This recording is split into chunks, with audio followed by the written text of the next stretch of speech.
ప్రేమ కలిగిన దేవుడా, మీ ఘనమైన నామానికి స్తోత్రాలు. ఇప్పటి వరకు మిమ్మల్ని ఆరాధించారు, పాటల ద్వారా మహింపరిచారు.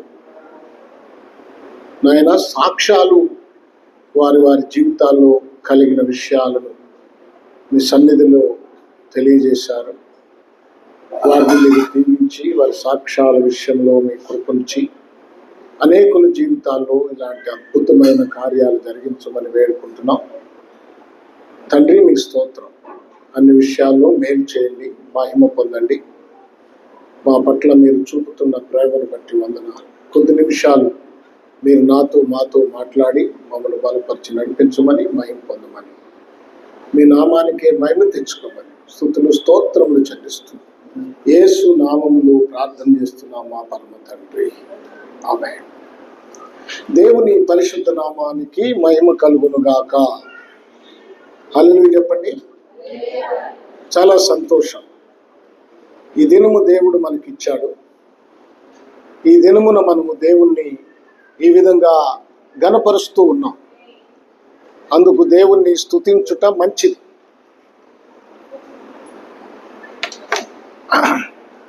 సమయం చాలా అవుతా ఉంది. కొంత సమయం దేవుని మాటలు విందాం. సాతానుడు వాడి కార్యాలకు చోటు లేకుండా చూసుకోండి.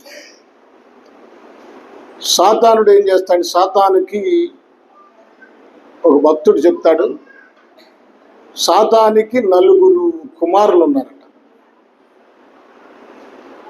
ఈ సాతానుకున్న ఈ 4 కుమారులు వాళ్ళ పని ఏమిటంటే,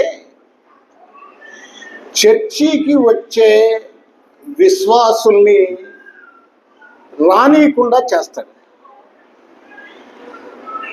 ఏదో ఒక పని, ఇప్పుడే ఎందుకు, తర్వాత వెళ్దులే, ఇప్పుడే వెళ్ళి ఏం చేస్తావు, వాళ్ళు పాటలు పాడుతూ ఉంటారు, అది చాలా టైం అవుతుంది, ఇప్పుడే ఎందుకులే అని చెప్తా చివరికి ఇప్పుడు దాకా ఉన్నావు కదా, ఇంకెళ్ళపోతే ఏమైందిలే, లేకపోతే ఏదో ఒక పని, చర్చికి రాకుండా వాడు ఏం చేస్తాడు, ఏదో ఒక రకంగా ఆటంకిస్తాడు. వాళ్ళు వచ్చి ఏమా చర్చికి రాలేదంటే ఏయో సాకులు చెప్తారు. మేము అటు వెళ్ళాము, ఇటు వెళ్ళాం. ఆదివారం నాడు చర్చికి రాకుండా నువ్వు సాకులు చెప్తే దేవుడు సంతోషిస్తాడా? వాడు మొదటి కుమారుడు చర్చికి రాకుండా చేస్తాడు. సరే, రెండో వాడు ఏం చేస్తాడంటే, ఇక వాడిని దాటుకొని చర్చికి వచ్చిన వాళ్ళని ఏం చేస్తాడంటే కూర్చుంటాడు. కూర్చోగానే ఏదో ఒక ఫోన్ వస్తుంది. ఫోన్ రాగానే ఫోన్ పట్టుకొని బయటికి వెళ్ళిపోద్ది. వాడికి లోపలికి రాడు, అట్నుంచి అటే వెళ్ళిపోతాడు. వచ్చి కూర్చున్న వాడిని కూడా లేపుకొని తీసుకెళ్లే వాడు రెండవ కుమారుడు. ఫోన్ అనే కాదు, ఏదో ఒకటి ఎవరో ఒకళ్ళు పిలిస్తే వాళ్ళు వెళ్ళిపోతారు. వాడు రెండవ కుమారుడు. మరి మూడవ కుమారుడు ఉన్నాడు, ఆడెవడు? ఈయన కూర్చుంటారు కానీ వాక్యం ఎన్నెవడు ఏదో ఒకటి అప్పుడే ఉంటాయి. ఏంది, నిన్న మీ ఇంట్లో ఏందో మాట్లాడుకుంటున్నారు, మీ ఇంటికి ఎవరో వచ్చారంటగా, ఈ చీర ఆడుకున్నావు, ఇంతకుముందు ఎప్పుడు కట్టుకున్నట్టుగా లేవే, ఈ రోజే కట్టుకొని వచ్చావు. ఏదో ఈ వ్యవహారం అంతా ఇక్కడే మాట్లాడుకుంటారు. వాడు జ్ఞాపకం చేస్తూ ఉంటాడు, మాట్లాడుకుంటూ ఉంటారు. ఇక మాటల్లో పడిపోతారు. ఇక వాక్యం లేదు, ఏం లేదు. ఇక 4వ కుమారుడు ఉన్నాడు. వీడు మహాడేంజరు. అంతా కూర్చున్నట్టుగానే ఉంటుంది, వాక్యం వింటున్నట్టుగానే ఉంటుంది. వాడు ఏం చేస్తాడు తెలుసా? ఆవులింతలు తీసుకొస్తాడు, నిద్ర తీసుకొస్తాడు. కిందకి ముందుకి వెనక్కి ఊగుతూ ఉంటాం. అస్సలు ఒక్క మాట కూడా ఎన్నేయడు. ఇవి సాతాను కుమారులు. వీళ్ళు విశ్వాసాలు పాడు చేయటానికి. ఇవన్నీ అధిగమించి వాక్యం వినేవారు ధన్యులు. వారిని దేవుడు తృప్తిపరుస్తాడు. కనుక దేవుని సన్నిధిని నిర్లక్ష్య పెట్టే, దేవుని సన్నిధికి రాకుండా ఉండే ఆ విధానం అనేది చాలా భయంకరమైంది. ఆదివారం దేవుని సన్నిధిలో గడపాలి, విజ్ఞాపన దినంలో గడపాలి. వారే నిజమైన విశ్వాసులు. వీళ్ళంతా ఆప్టింగ్ విశ్వాసులు, వీళ్ళు పనికిరాని విశ్వాసం. నీవు ఏ విశ్వాసిగా ఉన్నావో, నీ ఖాళీ ఉన్నప్పుడు వస్తావు, ఖాళీ లేకపోతే మానేస్తావు. నిన్ను అడగటానికి హక్కు లేదు. అసలు నువ్వు రాకుండా మానటానికి దేవుడు పర్మిషన్ ఇచ్చాడా? దేవుని సన్నిధిలో నువ్వు గడపాలి కదా. నా కోసం వస్తావా? నన్ను ఉద్ధరించడానికి వస్తావా? పాస్టర్ అని నిన్ను ఉద్ధరించుకోవటానికి, నీ కుటుంబాన్ని ఉద్ధరించుకోవటానికి, నీవు ఆత్మీయ జీవితంలో బలపడటానికి నీ కొరకు నీవు వస్తున్నావు. అది గుర్తుపెట్టుకోండి. అంతేగాని ఎవరి కోసమో మీరు రావట్లేదు.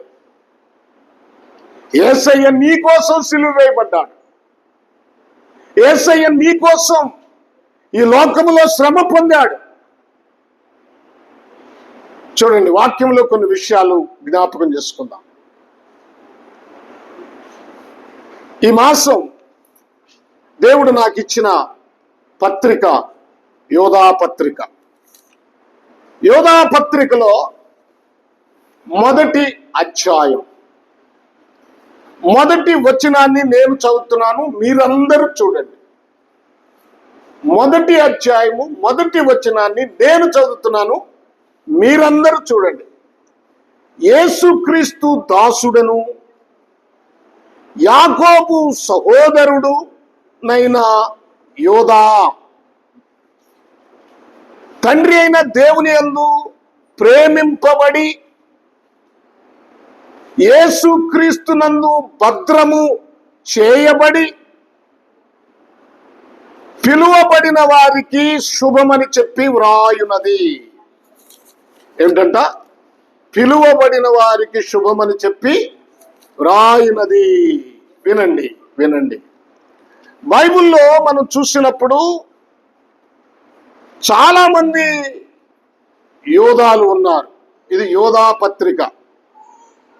ఈ పత్రిక ఎవరికి రాయబడిందంటే, ఆనాడు చెదిరిపోయిన క్రైస్తవులకు, చెదిరిపోయిన జనాంగాలకు రాసినటువంటి పత్రిక ఇది. సరే, మంచిది. ఈ పత్రికను మనం ధ్యానం చేస్తున్నాం ఇప్పుడు. ఈ యోధా ఎవరు? ఈ యోధా ఎవరై ఉంటారు అని మనం బైబిల్లో చూస్తే, మొత్తము బైబిల్ మొత్తం మీద 13 మంది యోధాలు ఉన్నారు. 14వ యోధా కూడా చరిత్రలో కనపడతాడు. ఆయన మక్కబీయులైన యోధా. ఈ యోధాలు ఎవరు అని మనం చూసినప్పుడు, యేసుక్రీస్తు శిష్యుల్లో 2 ఉన్నారు. ఒక ఆయన యూదా ఇస్కరియోతు, రెండో ఆయన తద్దయి లబ్బయి అని పిలువబడుతున్న యేసుక్రీస్తు శిష్యుడు యాకోబు సహోదరుడు. వీరు రాశారని కొంతమంది, అంటే యూదా ఇస్కరియోతు రాయటానికి వీల్లేదు. ఎందుకంటే యేసుక్రీస్తు చనిపోగానే ఆయన కూడా ఊరేసుకొని చనిపోయాడు.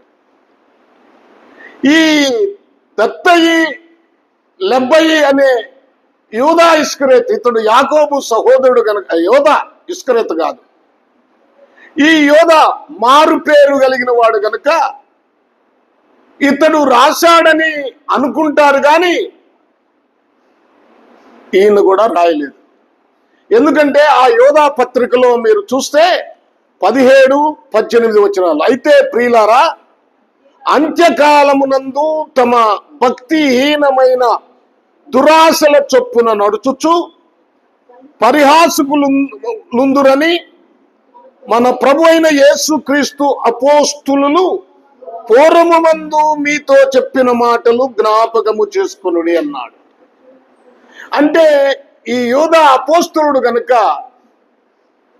ఈ మాట చెప్పటానికి వీల్లేదు. పూర్వమందు మేము చెప్పిన మాటలు జ్ఞాపకము చేసుకోండి అనేవాడు. అందుకని ఈ యూదా రాయలేదు. సరే, అన్యులైన యూదాలు ఉన్నారు, వారు రాయటానికి వీల్లేదు. ఈ యోధా ఎవరు అంటే ఈ యోధా యేసుక్రీస్తు యొక్క సహోదరుడు. యేసుక్రీస్తు జన్మించిన తర్వాత మరియకు ఇంకా పిల్లలు పుట్టారు. వారు సహోదరులు, 4 కుమారులు, కుమార్తెలు మరియ యేసోబులకు జన్మించారు. యేసు ప్రభు పుట్టేంత వరకే ఆమె కన్యక. యేసు ప్రభు పుట్టిన తర్వాత ఆమె కన్యకగా లేదు, తన భర్తతో కాపురము చేసింది.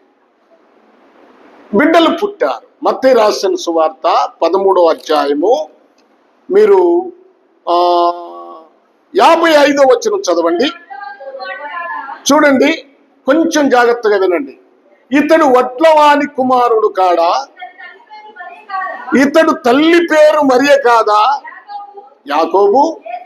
చూడండి, ఆయనకు పుట్టిన వారు, ఆయనతో కూడా పుట్టిన వారు ఎంతమంది ఉన్నారంటే కుమారులు 4 పేర్లు అక్కడ రాస్తున్నాడు. యాకోబు, యోసేపు, సీమోను, యూదా, 4 అనువారు మనతో కూడా. ఇతని సహోదరులు కాదా? ఇతని సహోదరీమణులందరూ మనతోనే ఉన్నారు కదా. ఆ ప్రజలు చెప్పుకుంటున్నారు యేసును గురించి, ఇతనితో పాటు పుట్టిన వాళ్ళ గురించి, వాళ్ళందరూ మనతోనే ఉన్నారు కదా అని చెప్పుకుంటున్నారు. అక్కడే కాదు, మార్కు రాసిన సువార్తలో, లూకా రాసిన సువార్తలో, యోహాను రాసిన సువార్తలో కూడా వీళ్ళ ప్రస్తావన వస్తూ ఉంది. 4 సువార్తల్లో వస్తుంది. కనుక ఇక్కడ మనం జ్ఞాపకం చేసుకోవాల్సింది ఏంటంటే, ఈ శిష్యులైన యోధా రాయలేదు, లేకపోతే వేరొకరు రాయలేదు, కానీ ఈ పత్రిక రాసిన వాడు యేసుక్రీస్తు సొంత సహోదరుడు. ఇక్కడ అంటాడు, ఆయన ఎంత చక్కగా అంటాడు, యేసుక్రీస్తు దాసుడను యాకోబు సహోదరుడును నైన యోధా. అంటే యేసుక్రీస్తు బ్రతికి ఉండగా ఆయన సహోదరులు ఆయన అంగీకరించలేదు. యేసుక్రీస్తు చనిపోయి తిరిగి పునరుద్ధానుడైన తర్వాత అప్పుడు వీళ్ళు, ఆయన సహోదరులు యేసుక్రీస్తును నమ్మారు. ఎలాగూ నమ్మారు? ఆయన పునరుద్ధానాన్ని చూసి నమ్మారు. అయ్యో, మన కొరకు, మన రక్షణ కొరకు మన ఇంటిలోనే జన్మించిన నా సహోదరుడైన యేసుని మేము తృణీకరించామే అని పశ్చాత్తాపడ్డారు. ఆయన తృణీకరించిన మేము ఆయన సహోదరులుగా కాదు, మేము ఆయన దాసులుగా బ్రతకాలి అని నిర్ణయించుకున్నారు. చూడండి, యోధా యొక్క తీర్మానం చూడండి. మేము తగ్గించుకోవాలి, మేము లోబడాలి, మేము దాసులుగానే ఉండాలి. ఇది యోధా సహోదరుల యొక్క తీర్మానం. యేసు ప్రభు ఎడల వారికున్న ఆ తీర్మానాన్ని జ్ఞాపకం చేసుకోండి.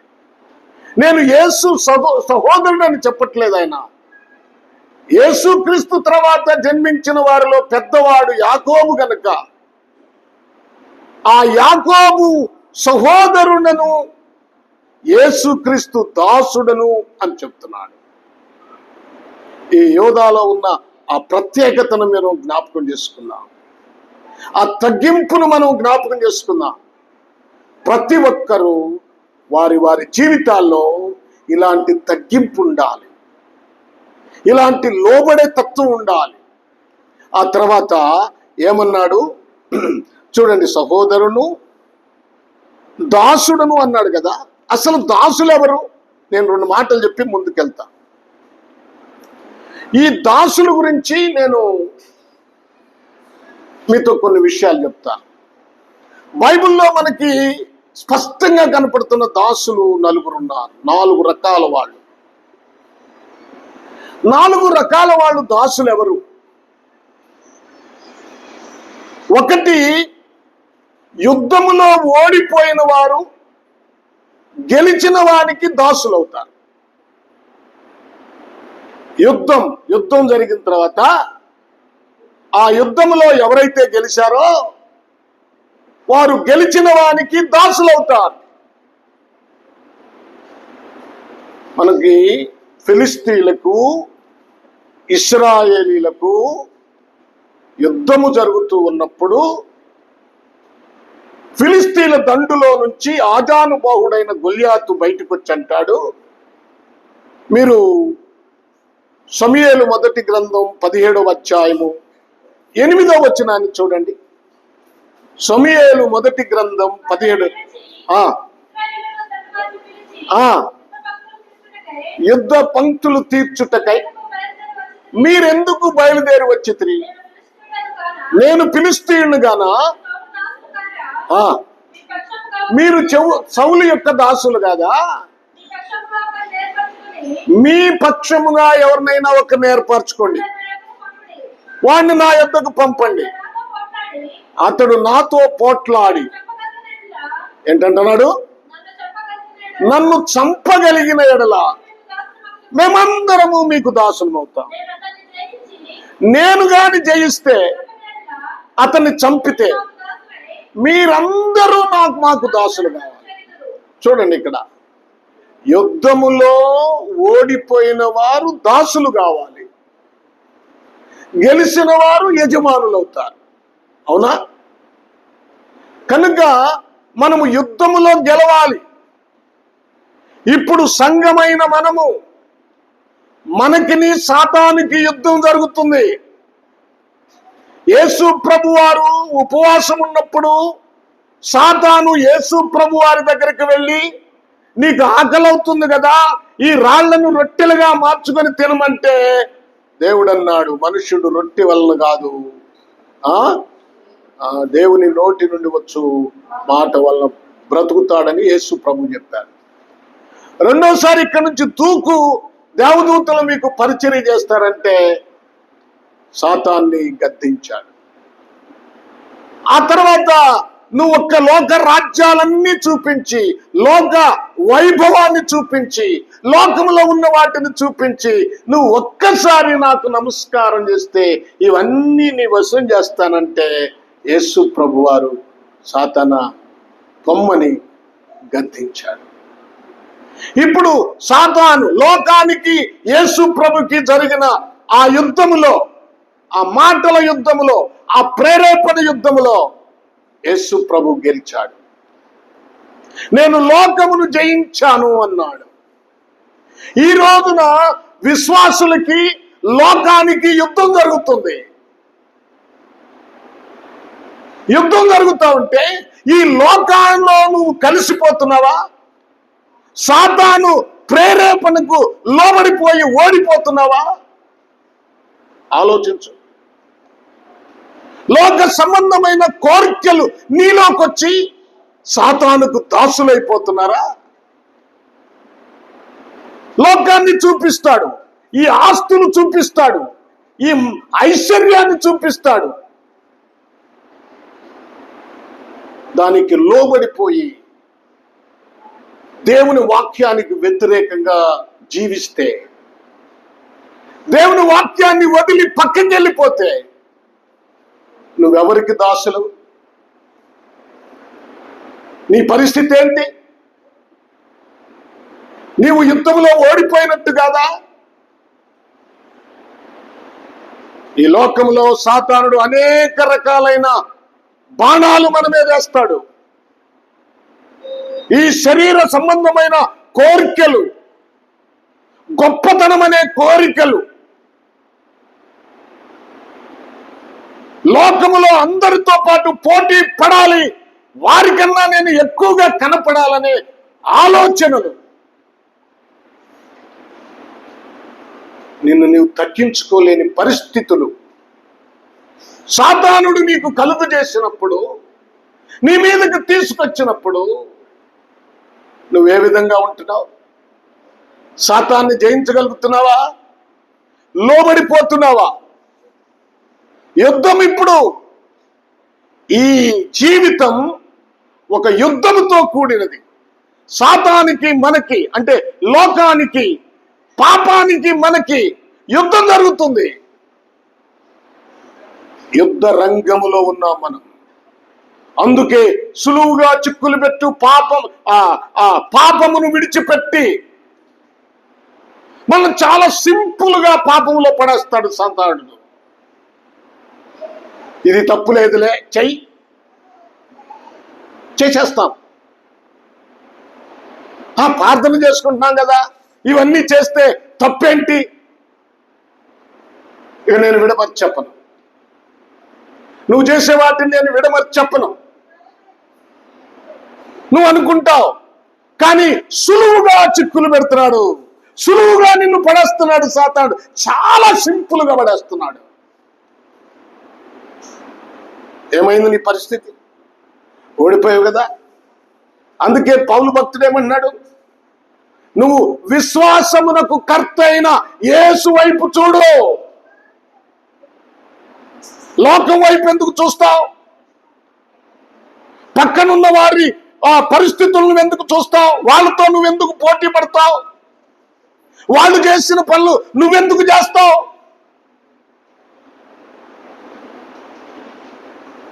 ఆలోచించుకోండి మీరు. నేను చెప్పే మాట ఆలోచించుకోండి. విశ్వాసమునకు కర్త మనకున్నాడు, మనల్ని విమోచించిన వాడు ఉన్నాడు, బానిసత్వం నుంచి విమోచించిన యేసు ఉన్నాడు. ఆయన వైపు చూడండి, ఆయనతో నడవండి. నేను లోకమును జయించాను గనుక మీరును లోకమును జయించండి. అంతలో మోషే ఏమన్నాడు? అల్పకాల పాప భోగము అనుభవించుట కంటే, అల్పకాల పాప భోగము, ఇక్కడ అల్పకాలం, ఇది చాలా సింపుల్, చాలా కొద్ది కాలం. ఆ మాట అనటంలో మోషే ఉద్దేశం, దేవుని భక్తుని ఉద్దేశాన్ని ఒకసారి ఆలోచించండి. అలా వచ్చే ఘనత కోసం నేనెందుకు ప్రయాసపడాలి? అల్పకాల పాప భోగము నిమిత్తము. ఏమన్నాడు? ఇది అనుభవించడానికి కాదయ్యా, నేను దేవుని అనుభవించుట నాకు మేలు.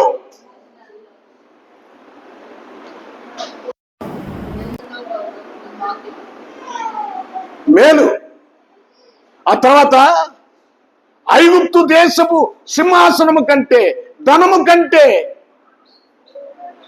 ఆ ధనం ముఖ్యం కాదు, ఆ సింహాసనం ముఖ్యం కాదు, ఆ ఘనత ముఖ్యం కాదు, ఆ గొప్పలు ముఖ్యం కాదు. మరి ఏది ముఖ్యం?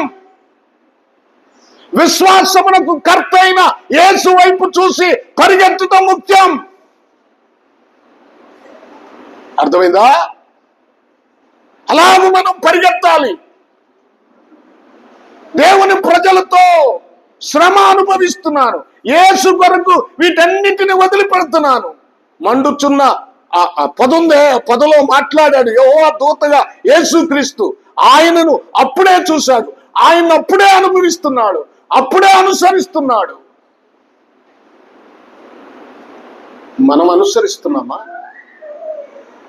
మన పాపాలు తీసివేసి మనకు రక్షణ అనుగ్రహించిన యేసును అనుసరిస్తున్నామా? ఈ లోకములో యుద్ధం ఈ యుద్ధాన్ని గెలవాలి మనం. యుద్ధ వీరులం. ఎఫెసీయులకు రాసిన పత్రికలో ఏమి రాశాడు చూడండి అమ్మా, 6వ అధ్యాయం చూడండి. 6వ అధ్యాయం 13వ వచనం చూడండి. మీరు ఆపద్దినమందు వారిని ఎదిరించుటకును సమస్తము నెరవేర్చిన వారై నిలవబడుటకు శక్తివంతులైనట్లు దేవుడిచ్చు సర్వాంగ కవచమును ధరించుకొనుడి. ఎలాగనగా మీ నడుమునకు సత్యమనే దట్టి కట్టుకోండి. సర్వాంగ కవచము. మీ నడుముకి ఏం కట్టుకోవాలి? సత్యము. ఏది సత్యం? సత్యమనే దట్టిని కట్టుకోండి. ఏంటంట? నీతియును. ఆ నీతియను, నీతి, నీతి జీవితం, నీతిగా బ్రతకటం. చూడండి, ఆ మైమరుపు తొడుక్కోండి. పాదములకు సమాధాన సువార్త వలనైన సిద్ధ మనసు జోడును తొడుక్కొని నిలవబడుడి. సువార్త సమాధానం ఇచ్చేది. సువార్త ఏం చెప్తుంది? వాక్యం ఏం చెప్తుంది? ఏం బోధించాడు యేసయ్య? ఆ సువార్తను మీ పాదములకు సమాధాన సువార్త వలన సిద్ధ మనస్సు, దేవుని మాటలను అనుసరించటానికి అవసరమైన సిద్ధ మనస్సు కలిగి ఉండండి. దానిని తొడుక్కోండి. దాన్ని తొడుక్కోండి. ఇవన్నీ గాక విశ్వాసమును. విశ్వాసం నువ్వు పట్టుకోవాల్సిన డాలేంటి? విశ్వాసం వల్లనే రక్షణ, విశ్వాసం వల్లనే సమాధానం, విశ్వాసం వల్లనే క్షమాపణ. నేను ఉదయకాలం చాలా విషయాలు చెప్పాను విశ్వాసాన్ని గురించి. మీరు ఎంతమంది వింటున్నారో లేదో నాకు అర్థం కావట్లేదు. అందుకే మరలా చెప్పాల్సి వస్తుంది. చూడండి, విశ్వాసం అనే డాలును పట్టుకోండి.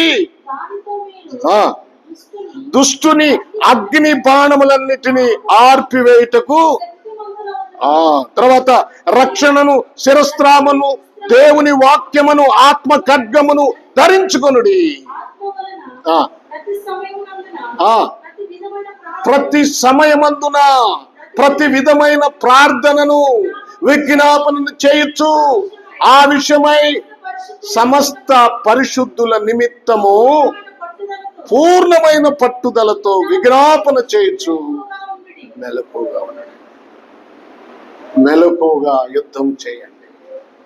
మన యుద్ధాయుధములేంటి? ఇవి సాతాను జయించటానికి అవసరమైన యుద్ధాయుధములు. ప్రభునందు ప్రియ దేవుని పిల్లలారా, దేవుని వాక్యం మన చేతుల్లోనే ఉంటుంది. మనం చదవం, మన దగ్గరే ఉంటుంది. లోపల ఉన్న విషయాలను అర్థం చేసుకో. కనుక యుద్ధములో ఓడిపోయావో నువ్వు దాసుడివి, దాసురాలివే. సాతాను వేసే అగ్ని బాణాలకు, వాడు వేసే బాణాలకు పడిపోయావో నువ్వు సాతానుకి దాసులే. మీరు దాసులే. ఆలోచించుకోండి. మీరు ఇది దేవుని వాక్యం. ఏదో కాసేపు మన జీవితంలోకి తీసుకొని తర్వాత వదిలిపెట్టేది కాదు. అన్ని వేళలా దేవుని వాక్యము మన జీవితంలో ఉండాలి. ఒకటి, యుద్ధములో ఓడిపోతే వారు దాసులవుతారు. కనుక మనము ఈ యుద్ధములో ఓడిపోకూడదు. రెండోది, అమ్మబడిన వాడు దాసుడు. కొంతమంది కొంటారు, వారు యజమానులు అవుతారు. కొంతమంది అమ్మబడతారు, అమ్మబడిన వారు దాసులవుతారు. యోసేపు ఐగుప్తు దేశములో పోతేఫరుకు అమ్మబడ్డాడు. సరే, తర్వాత దేవుడు కార్యం చేశాడు, అది వేరు. పోతేఫరుకు అమ్మబడ్డాడు. ఇప్పుడు అమ్మబడితే పోతేఫరు ఇంటిలో యోసేపు దాసుడయ్యాడు. దాసుడిగా పని చేయాల్సి వచ్చింది. అది తన అన్నలు అమ్మేశారు, తన అన్నలు అమ్మేశారు. అందుకు యోసేపు దాసుడయ్యాడు. కానీ అన్నలు అమ్మకుండానే వాళ్ళకు వాళ్ళే అమ్ముకుంటున్నారు.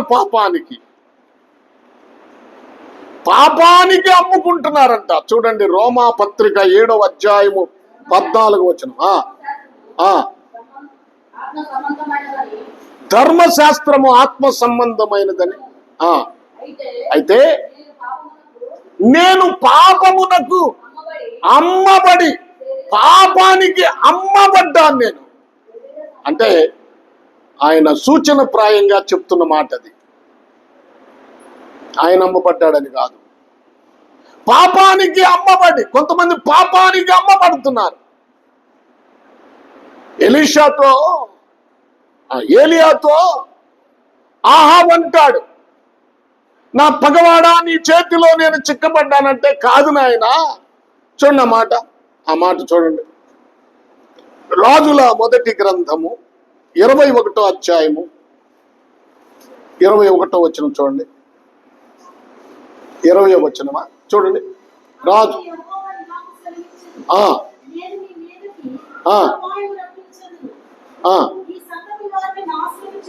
అమ్మా 21:20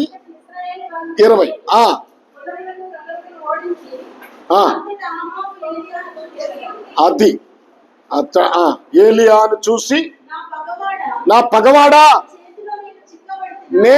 నీ చేతిలో నేను చిక్కబడితినా అని పలకగా, ఏలియా ఏమంటున్నాడు చూడండి, యెహోవా దృష్టికి కీడు చేయుటకు నిన్ను నీవే అమ్ముకున్నావు. ఎవడు అమ్మలేదు అమ్మాయి, వినండి, ఎవడు అమ్మలేదు, నిన్ను నీవే అమ్ముకున్నావు. పాపానికి నిన్ను నీవే అమ్ముకున్నావు. మోసం చేయటానికి నిన్ను నీవే అమ్ముకున్నావు. అబద్ధాలు ఆడటానికి నిన్ను నీవే అమ్ముకున్నావు. మనం చూడండి, చాలా మంది లోకములో లోక సంపదను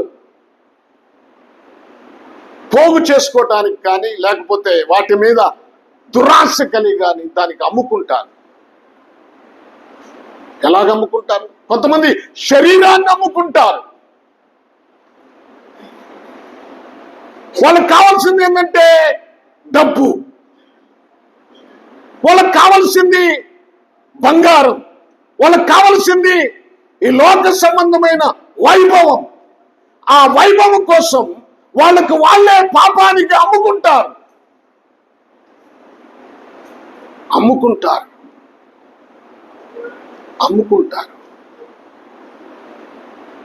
చూడండి, ఇది తాత్కాలికమైన జీవితం. ఇది అల్పకాల జీవితంలో ఎందుకు అంత భయంకరమైన స్థితికి వెళ్ళిపోతారో దేవుని వాక్యం చెప్తున్నా.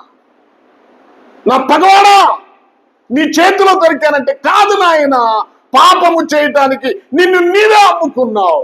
అక్కడ 25వ వచనంలో యెజబేలు యొక్క ప్రేరేపణ వలన ఏముందమ్మా అక్కడ? తన భార్య అయిన యెజబేలు ప్రేరేపణ వలన యెహోవా దృష్టికి కీడు చేయు తన్ను తాను అమ్ముకొనిన. అహాబు తన్ను తాను అమ్ముకొనిన. ఎవరు ప్రేరేపణ? భార్య ప్రేరేపణ. కొంతమంది ప్రేరేపణ వలన పాపములో పడిపోతారు. ఇప్పుడు యెజబేలు ప్రేరేపణ వలన నాబోతును చంపించాడు. చూడండి, అక్రమంగా సంపాదించాడు. నీతిమంతుల ఆ ఆస్తులను తోసుకున్నాడు. దానివల్ల భయంకరమైన శిక్ష వారి మీదకి వచ్చింది, లోకాన్ని ఆశించినందువల్ల. నాబోతు రక్తము కుక్కలు నాకి అని చెప్పారు కదా, అక్కడే నీ రక్తం కూడా కుక్కలు నాకుతాయి. ఆహాబు రక్తం కూడా కుక్కలు నాకినాయి.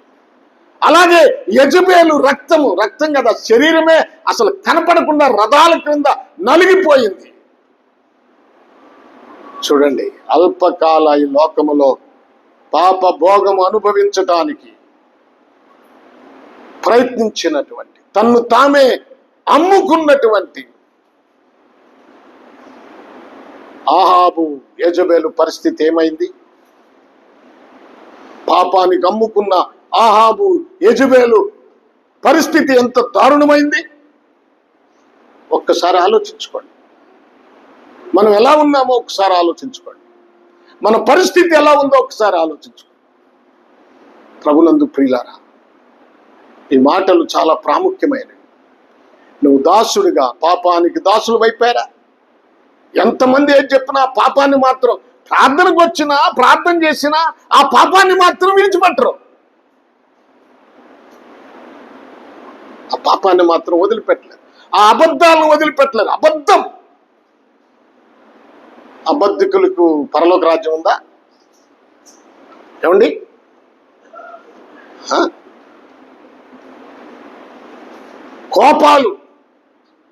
కోపపడు గాని పాపం చేయమాక.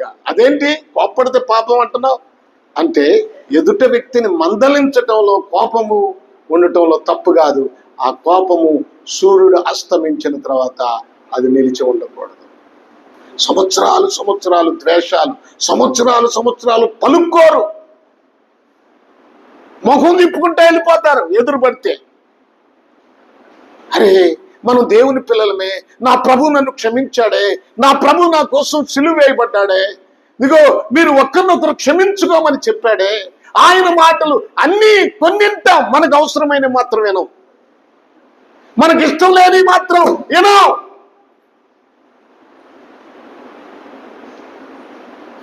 క్షమించం. క్షమాపణ అనేది మన జీవితంలోనికి రానివ్వం. అది అలాగే ఒక పక్కన ఏమంటదో కావి, నీకేం తెలుసు పాస్టర్ గారు, వాడు చేసిన పనుల కడుపులో ఏమంట దేవుతున్నాయి అంట, దేవుతున్నాయి. నువ్వు చేసిన పనికి దేవుడు ఎంత, ఆయన కడుపు ఎంత దేవాలి, దేవుతుండాలి. తండ్రి, వీరేమి చేయుచున్నారు, వీరెరుగరు గనక క్షమించు. 40 దినాలు మళ్ళా ఏం చేస్తారు? ఉపవాసాలు, 40 దినాలు సిలువ ధ్యానాలు. అంటే నువ్వు సిలువ వేయబడవు, ఆయన్ని మాత్రమే వేస్తారు. యేసు ప్రభు వారు అన్నాడు, ఎవడైనా నా శిష్యుడు కాగు అని ఎడలా తన్ను తాను ఉపేక్షించుకొని నా సిలువనెత్తుకొని నన్ను వెంబడించు. ప్రార్థనలు, అయ్యా నా కొరకు సిలువ వేయబడ్డావా, నా కొరకు శ్రమ నొందావా, ఏ ప్రార్థన ఏ మాటలు గాని, ప్రభువా నీ కొరకు నేను సిలువ వేయబడుచున్నాను. ఎప్పుడైనా ప్రార్థన చేశావు? ఎప్పుడైనా సమర్పణ ఉందా? నన్ను నేను చంపుకుంటున్నాను, నాలో ఉన్న ద్వేషాన్ని చంపేస్తున్నాను, నాలో ఉన్న పగను చంపేస్తున్నాను, నాలో ఉన్న పాపాన్ని చంపేస్తున్నాను, నా బ్రతుకులో లోక సంబంధమైన విషయాలన్నీ చంపేస్తున్నాను, సిలువకి కొట్టుతున్నాను ప్రభు అని ఎప్పుడైనా నువ్వు ఆ ప్రార్థన చేసావా? నువ్వు చనిపోయావయ్యా, నువ్వు శివ మోసావయ్యా, మోయలేని ఆ సిలువ నువ్వు మోసావయ్యా. ఏ మాటలు, ఏ మాట, నేను మోస్తాను ప్రభు అని చెప్తావా? చెప్పవు. కనుక ప్రభునందు ప్రియ దేవుని పిల్లలారా, జ్ఞాపకం చేసుకుందాం. నువ్వు రాజుల 2వ గ్రంథం 17వ అధ్యాయం 17వ వచనం చదవండి. రాజుల 2వ గ్రంథం 17వ అధ్యాయం. చూడండి అమ్మాయి, జాగ్రత్తగా మెల్లిగా చదువు, అందరు కనపడాలి, అందరూ అర్థం చేసుకోవాలి. తన కుమారులను తన కుమార్తెలను అగ్ని గుండమును దాటించి శకునమును చిల్లంగితనమును వాడుక చేసుకుని యెహోవా దృష్టికి చెడుతనము చేయుటకై తమ్మును తాము అమ్ముకొని ఆయనకు కోపము పుట్టించిరి. ఏంటంట? అగ్నిగుండాలను దాటించారంట. ఏమండి? శకునాలను చూశారట, చిల్లంగితనం చేశారట. ఇవన్నీ దేవునికి వ్యతిరేకం కదా. ఇవన్నీ దేవునికి వ్యతిరేకమైన కార్యాలు చేశారు. దేవునికి ఇష్టం లేని పనులు చేస్తున్నారు. నేను చెప్పలేనది. దానివల్ల ఏమైంది? దేవునికి ఏమైంది? కోపము పుట్టించి, కోపం వస్తుంది. అవునే, కోపం వస్తుంది. విగ్రహ సంబంధమైన కార్యాలు. ఒక ఆయన సాక్షి అని యూట్యూబ్లో మాట్లాడతాడు, చాలా టాలెంట్గా మాట్లాడతాడు. ఆయన తెలియకపోతే మానుకోవాలి. ఒక్కొక్క పాస్టర్ చెప్తాడు విగ్రహాలకు పెట్టింది తినొద్దంటాడు. నేను కొంతమంది పాస్టర్లు అడిగాను, తినొచ్చు, ఏమీ లేదని చెప్పారు. ఈ కొందరు పాస్టర్లు ఇట్ట అని ఫోన్ చేశా. బుద్ధి ఉందా నీకు? తెలియని విషయాలు తెలిసినట్లుగా చెప్తున్నావు. నీకు బుద్ధి ఉందా? విగ్రహాలకు పెట్టింది తినొచ్చని బైబిల్లో ఎక్కడైనా ఉందా? అది దేవునికి కోపం కదా. చాలా మంది ఉన్నారు అలాగూ. ప్రభునందు ప్రియ దేవుని పిల్లలారా, జ్ఞాపకం చేసుకో. ఈ చిల్లంగితనాలు, అసహ్యమైన అన్యుల ఆచారాలు, పద్ధతులు, అదే చిల్లంగితనం అంటే. అన్యులు చేసినట్లుగానే నువ్వు చేస్తావు. అదే చిల్లంగితనం అంటే. చిల్లంగితనం అంటే ఆ సోదులు చెప్పటం, ఏమండి, దెయ్యాలకు మొక్కటం, పస్తీలు చూడటం, ఏది మంచి రోజో అడగటం, ఇవన్నీ చిల్లంగితనం కిందకే వస్తాయి. అవేంటి? దేవునికి కోపం. నేను బైబిల్లో ఉన్న సంగతే చెప్తున్నాను, బయట సంగతులు చెప్పట్లేదు. దేవునికి కోపం. అదే మారాలి. నిన్ను సంపూర్ణులుగా చేయాలని దేవుని ఉద్దేశం. అందుకే ఆయన మాట్లాడుతూ ఉంటాడు. నీతో మాట్లాడుతున్నాడంటే దేవునికి నీ మీద ఎంత ప్రేమ ఉందో ఒక్కసారి ఆలోచించు. దేవుడు నిన్ను సరిచేసుకొని, ఏమండి, పరిశుద్ధమైన పిలుపుతో, తర్వాత చెప్తాను నేను. ఆయన పిలుపులు ఉన్నాయి చాలా, ఇప్పుడు చెప్పడానికి టైం లేదు. నాకు టైం ఇది ఎక్కువ, ఏదో కొద్ది నిమిషాలు ఇస్తారు. ప్రభునందు ప్రియ దేవుని పిల్లలారా, జ్ఞాపకం చేసుకుందాం. హల్లెలూయా, హల్లెలూయా. చూడండి, అమ్ముకుంటున్నారట, దేవుని కోపం పుట్టిస్తున్నారు. ఏముంది ఇక్కడ? చాలా విషయాలు. ఒకటేమో యుద్ధంలో ఓడిపోతే దాసులు, పాపానికి తన్ను తాము అమ్ముకుంటే దాసులు. ఇంకోటి అంటే అప్పు చేసి అప్పు తీర్చకపోతే అప్పు ఇచ్చిన వాడికి అప్పు తీసుకున్నవాడు దాసుడు. ఎలీషాతో చెప్తుంది ఒక ఆమె, అయ్యా, నీ దాసుడైన మీ శిష్యుడు చనిపోయాడు, నా భర్త. ఇప్పుడు అప్పుల వారు వచ్చారు, నా పిల్లల్ని దాసులుగా తీసుకెళ్ళిపోతున్నారయ్యా, ఏం చేయమంటావయ్యా? అయ్యా అయ్యా అని అంటే, సరే, నీ ఇంటి నూనె కుండ ఉంటుంది, వీలైన కుండలన్నీ పోగు చేసి ఆ నూనెను పోయి అవి నిండిపోతాయిలే, అవన్నీ అమ్ముకొని, అంటే తర్వాత చెప్తాడు, అవన్నీ అమ్ముకొని బాకీ తీర్చుకొని నీ మిగిలిన దాంతో నీ జీవనం సాగించమని చెప్తాడు. అప్పు చేసిన వాడు అప్పు ఇచ్చిన వానికి దాసుడు. ఇక్కడ మనకు ఆ ప్రభావం తెలియట్లేదు, కానీ అప్పు తీర్చక ఇశ్రాయేలీయుల్లో దాసులై వెళ్ళిపోయిన వారు చాలా మంది ఉన్నారు. కనుక అప్పు చేస్తే, నేను యవ్వన కాలంలో ఉన్నప్పుడు నా పిల్లలు చిన్నవాళ్ళు, 3 పిల్లలు పుట్టారు. అప్పటికి 2 పుట్టారా 3 పుట్టారా? 2 అనుకుంటా, 2 పుట్టారు. నేను చాలా అప్పులు చేశాను. ఆ అప్పులు చేస్తే నన్ను చాలా భయంకరమైన పరిస్థితుల్లోకి నేను వెళ్ళిపోయాను. వెళ్ళిపోయినప్పుడు మా అమ్మ నాన్న గత్యంతరం లేక ఆదిలాబాద్ జిల్లాలో ఒక రైతు ఉన్నాడు, పెదరావూరు అల్లుడు.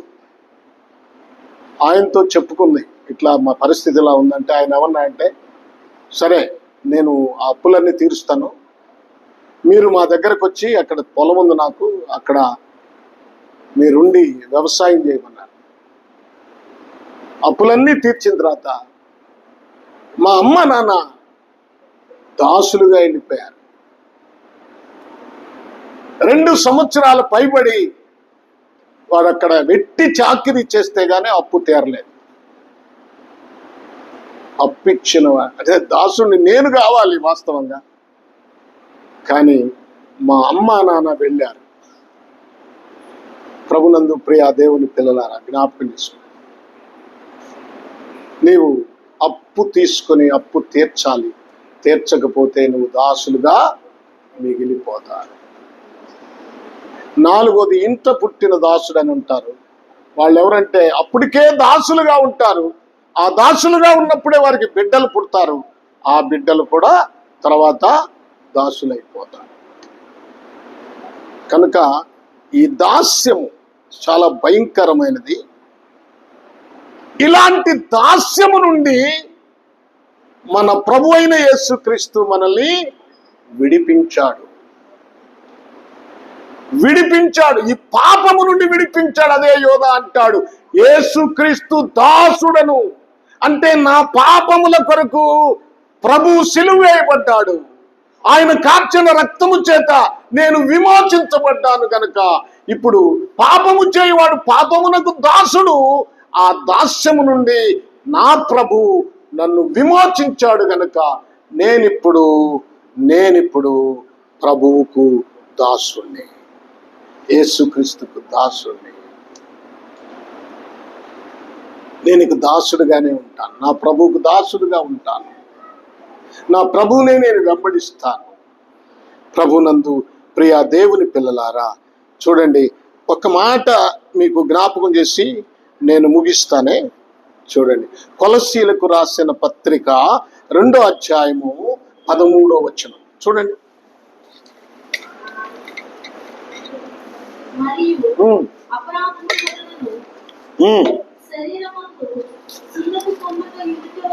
శరీరమందు సున్నతి పొందక యుండుట వలనను మీరు మృతులై ఉండగా, చూడండి, దేవుడు రాతపూర్వకమైన ఆజ్ఞల వలన మన మీద రుణముగాను మనకు విరోధముగాను ఉండిన పత్రమును మేకులతో సిలువకు కొట్టి దాని మీది వ్రాతను తుడిచివేసి మనకు అడ్డము లేకుండా దాన్ని ఎత్తివేసి మన అపరాధములన్నిటిని క్షమించి ఆయనతో కూడా మిమ్మును జీవింపజేసెను. ఆయన ప్రధానులను అధికారులను నిరాయుధులుగా చేసి శిలువ చేత జయోత్సవంతో వారిని పట్టి తెచ్చి బాహాటముగా వేడుకకు కనపరచెను. వారిని పట్టి తెచ్చి బాహాటముగా వేడుకకు. చూడండి, మనము సాతానుకు రుణముగా ఉన్న ఆ పాప పత్రాలునే వాటి మీద వ్రాత, మనం రాసిన రాతను తుడిచివేశాడు. మన మీద ఎలాంటి అధికారం సాతానుకు లేకుండా చేశాడు. దాన్ని చేయటానికి దాన్ని మేకులతో కొట్టాడట. ఆయన చేతులు మేకులతో, ఆయన కాళ్ళు మేకులతో సిలువ మీద కొట్టబడ్డాయి. ఎందుకంటే మనము దాసులుగా ఉన్నాం గనుక, మనం అపరాధులుగా ఉన్నాం గనుక, మన పాపములో ఉన్నాము గనుక ఆ పాప పత్రాలను ఆయన కొట్టివేసి ఆయన మన పక్షముగా సిలువలో శిక్ష అనుభవించాడు. చూడండి, మనల్ని ఆయన విడుదల పొందాడు. ఆ అధికారులను, ప్రధానులను నిరాయుధులుగా చేశాడు. ఇక మన మీద ఏ ఆయుధము వాడు ఉపయోగించకుండా, సాతానుడు మన మీద ఏ ఆయుధము మన మీద వేయకుండా, అది పని చేయకుండా మన ప్రభువు వాళ్ళని నిరాయుధులుగా చేశాడు. ఇక మనల్ని ఏమి అనలేని పరిస్థితుల్లోకి తీసుకొచ్చాడు. మనకి స్వాతంత్రాన్ని కల్పించాడు. ఆ సిలువ మనకు స్వాతంత్రము కలుగజేస్తుంది. మనం విడుదల పొందాం, పాపము నుండి విడుదల పొందాం, శాపము నుండి విడుదల పొందాం, బానిసత్వము నుంచి విడుదల పొందాం. మనకి జయము అనుగ్రహించాడు. యేసుని ఎందుకయ్యా నమ్మాలి, ఎందుకయ్యా ఆరాధించాలి అంటే, మనల్ని స్వతంత్రులుగా చేసిన వాడు యేసుక్రీస్తు వారు. పాపము నుంచి విడిపించిన వాడు యేసుక్రీస్తు వారు. హల్లెలూయా చెప్పండి అందరూ, హల్లెలూయా, హల్లెలూయా. ప్రియా దేవుని పిల్లలారా, ఈ శ్రేష్టమైన సమయంలో మనం జ్ఞాపకం చేసుకుందాం. యోధా ఎందుకంటున్నాడు దాసుని అని? నన్ను ఇంత బానిసత్వం నుంచి నన్ను విడిపించాడు గనక నేను దాసుడను.